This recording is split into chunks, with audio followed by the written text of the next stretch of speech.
حضور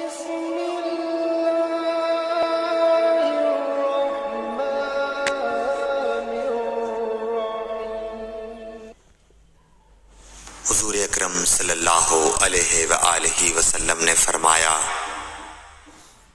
کہ وحی نازل ہوتے وقت کبھی مجھ کو گھنٹی کی سی آواز محسوس ہوتی ہے، اور وحی کی یہ کیفیت مجھ پر بہت شاخ گزرتی ہے۔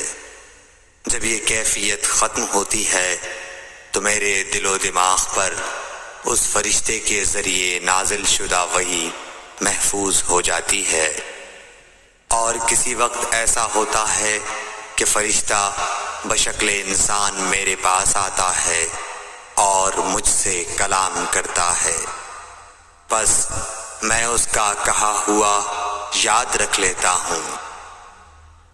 صحیح بخاری حدیث نمبر 2۔